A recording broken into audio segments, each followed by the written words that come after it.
est à vous, Sarah, si vous voulez bien. Oui, rebonjour pour ceux qui étaient là tout à l'heure. Alors donc ce n'est pas nous, hein, la MRN, qui sommes lauréats, mais c'est Oui. nous qui sommes à l'initiative des trophées bâtiments résilients.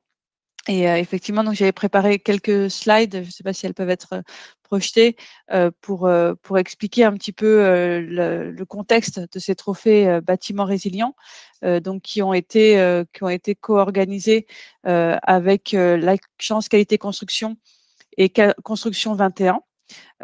Donc, c'était dans le cadre des 20 ans de la MRN. Nous avons souhaité mettre à l'honneur des bâtiments qui ont fait un effort particulier pour se rendre résilients face aux aléas naturels et climatiques. Et donc, nous avons contacté l'AQC et Construction 21 pour mener ce projet qui a eu le soutien de la Fédération française de l'assurance et également du ministère de l'écologie, de l'environnement et de la transition écologique et solidaire. Nous avons également des partenaires comme Bâti Radio, Bâti Immo, comme l'OID, comme Action Environnement ou Cercal, qui nous ont permis donc de relayer l'information sur ces trophées, donc qui avait pour objectif de mettre en lumière des bâtiments exemplaires, de sensibiliser en fait le secteur de la construction à cette problématique de la nécessité d'adapter le bâtiment aux aléas naturels auxquels il est exposé, et puis d'inspirer les professionnels et acteurs de la construction et de faire en sorte que ce qui est aujourd'hui exemplaire soit la norme demain. Donc pour ça, il y a eu un jury qui s'est rassemblé et qui a évalué donc les différents candidats sur la base de différents critères, le caractère résilient bien sûr, mais aussi la reproductibilité de la technique utilisée, son coût et son caractère innovant. Donc ce concours a permis en fait de récompenser différents candidats pour plusieurs prix. Donc le prix de l'habitat individuel, le prix de l'habitat collectif, le prix du tertiaire et de l'industriel, un prix spécial innovation et un grand prix. Et c'est le grand prix donc qu'on va pouvoir vous présenter via une vidéo qui vous sera projetée d'ici quelques minutes. Juste encore quelques mots pour vous dire qu'on a reçu donc 23 candidats qui étaient donc positionnés sur 10 régions, dont l'outre-mer. Donc, on a eu quand même un panel assez diversifié de territoires, avec donc des bâtiments qui ont pu prendre en compte de façon diverse et variée différents aléas comme les inondations, la sécheresse, les phénomènes cycloniques, les effets de chaleur aussi dont on a parlé tout à l'heure. Voilà, donc c'est quelque chose d'encourageant de voir que certains bâtiments commencent à prendre conscience de la nécessité d'intégrer ces phénomènes. Mais aujourd'hui, il y a encore beaucoup à faire. Parce qu'on voit quand même que le nombre de candidats reste limité. Donc c'est une première édition. On espère donc la reconduire, peut-être pas l'année prochaine, mais celle d'après, donc peut-être sur une fréquence de tous les 2 ans. Et on espère que donc vous serez de plus en plus nombreux à intégrer cette problématique des risques naturels au moment de la construction, de la reconstruction ou de l'adaptation de votre ou de l'entretien de votre bâtiment, et donc de plus en plus nombreux à candidater pour ces trophées bâtiments résilients.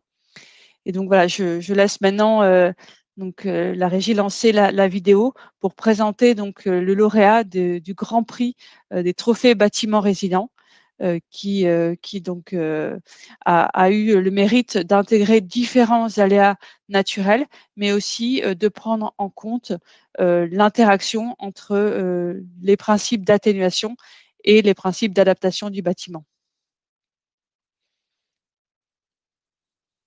Donc si on peut lancer la vidéo.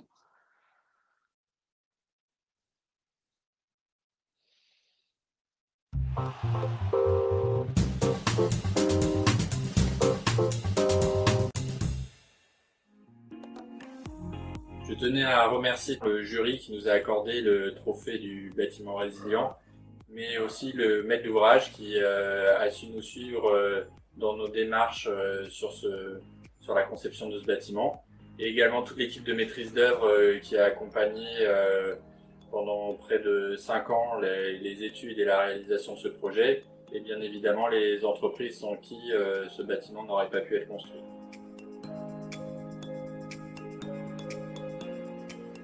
Nous avons souhaité candidater à ce trophée car ça fait de nombreuses années que nous réfléchissons et nous travaillons sur la construction de bâtiments résilients dans une démarche de bâtiments bioclimatiques qui répondent à toutes les contraintes cycloniques, pluviométriques et parasismiques qui sont propres à nos territoires, pour également essayer de minimiser l'impact de nos constructions par rapport au réchauffement climatique.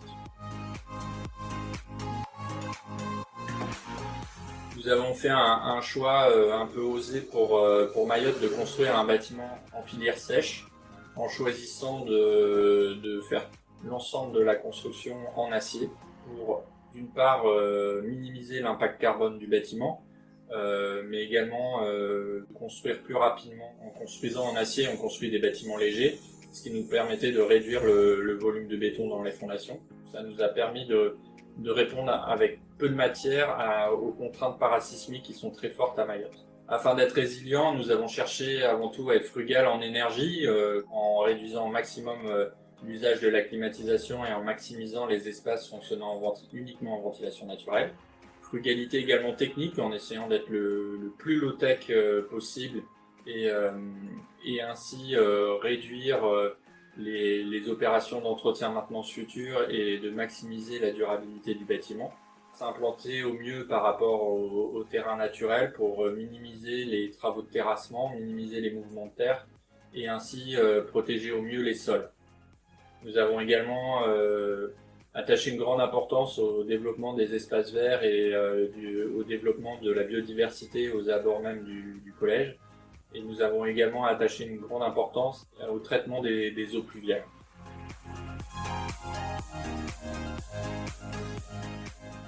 Les principes que nous avons développés au travers de cette construction sont réplicables puisque nous l'avons déjà fait. Nous sommes actuellement en train de construire un collège à La Réunion qui reprend les mêmes principes de structure. Nous avons également développé les mêmes principes de ventilation naturelle et de fonctionnement bioclimatique. Donc sous ces mêmes climats, tous ces principes frugaux sont réplicables.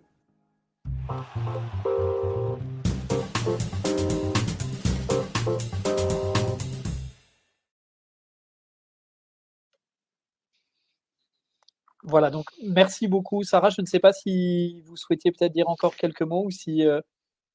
Non, enfin, je pense que Oui. voilà, la vidéo parle d'elle-même et Tout bien à sûr fait. que voilà, je me tiens à disposition de ceux qui le souhaitent pour plus d'éléments s'il y a des questions.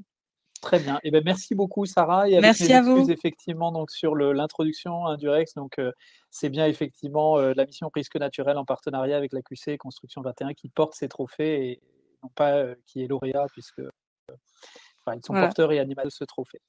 tout à fait. Je vous Merci, au revoir. merci. Au revoir.